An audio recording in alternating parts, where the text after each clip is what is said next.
I actually started when I was about 16 years old in high school, just making clothes and all the prom dresses for my friends, and that pretty much evolved into graduating high school and knowing exactly what I wanted to do. And so shadowing, I emailed one of the largest architect firms in the city and asked if I could shadow for the day, because I had been caught between interior design and architecture.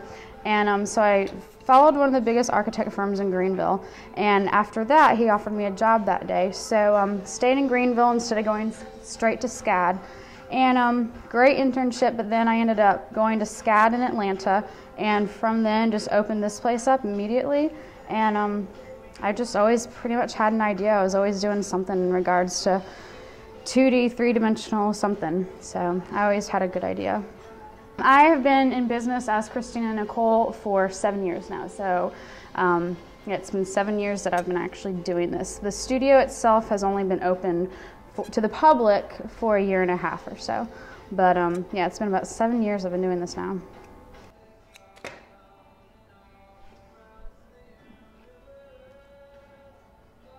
I would probably say my style would be more of a bohemian elegance, much more of an indie kind of deconstructed organic vibe.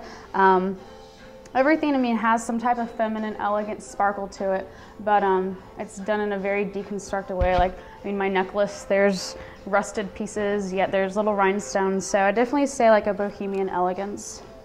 My favorite materials are anything ranging from, I mean, everything is at least 50, 60, 70 years old, so, but my favorite pieces are probably the ones that are 90, 100 years old. I've had a few like that, and a lot of pendant watches and a lot of little rhinestones. My huge new thing for my new line, which is called Urban Elegance, is shoe clasps, like shoe clips. Ladies used to put them on their shoes back in the day. Instead of owning like numerous pairs, they would just have lots of shoe clips to kind of interchange around. And so shoe clips are a blast to work with. Also, washers and screws and nuts are really fun to work with. I actually get my material from a lot of ladies around Greenville who have just tons and tons of stuff, just boxes and shoe boxes full of jewelry, scarves, just stuff that they've kept over the years. And we'll kind of sit down together, have a glass of tea or a cup of coffee, and kind of go over it all, and they'll tell me the history behind it, where they got it from, that kind of stuff. And then some estate sales, but I prefer to get it from ladies here in town that I can kind of hear the story about the piece. I get more of the background about it that way.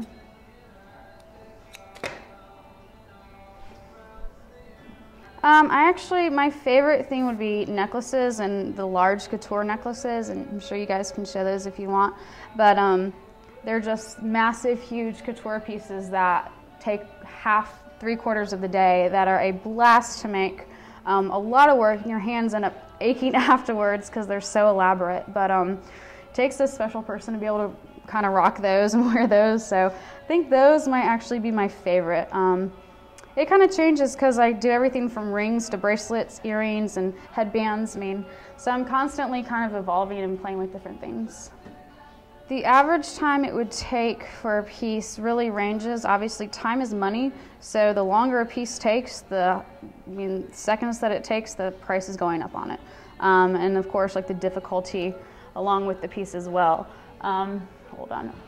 Ugh. But I mean, a necklace shouldn't take me more than 15, 20 minutes, and if it does, then the price is going to reflect. So when I first started doing this, I could finish a piece, one necklace per day, and obviously if that's the case, then it's got to be a pretty expensive necklace. But at this point, I can probably get about 12 necklaces, 14 earrings, 8 bracelets, and then a few hair clips done each day. So I've got to be on my feet to be able to get all that stuff done. My price range really varies because I want to make sure that people can actually wear my stuff. I have anything from like my sales bin, that I have a $5 anything goes bin, to, I mean, $18 necklaces, $24 necklaces, and then like hair clips and bracelets. So I mean, and then it goes up to $52 necklaces, $240 necklaces. So it's a really nice range to ensure that I'm full spectrum and that I can really appeal to all crowds, all masses, and really like anyone can wear my stuff and find anything from more of a fancier couture piece to kind of more of a cheaper every single day piece. So that's important to me. It's pointless if you can't afford to wear it. I have crazy clients. They honestly range anywhere from, the other day I had a 70-something-year-old lady come in.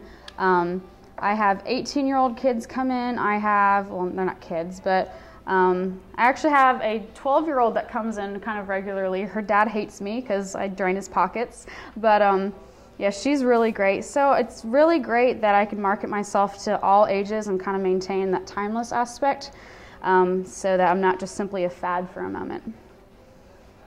Yeah, I was hanging out at the studio a couple weeks ago, and Jason Mraz, the musician, was in town in Greenville to play a show.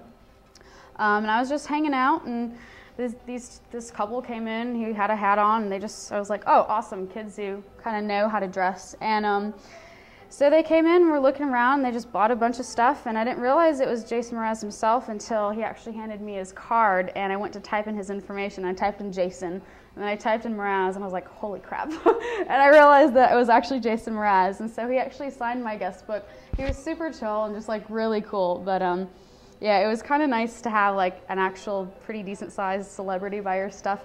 You feel pretty legit then. So he can come back anytime. Christina and Nicole Studios down at Art Crossing at River Place in downtown Greenville. Studio 110, 300 River Street, Greenville, South Carolina, 29601.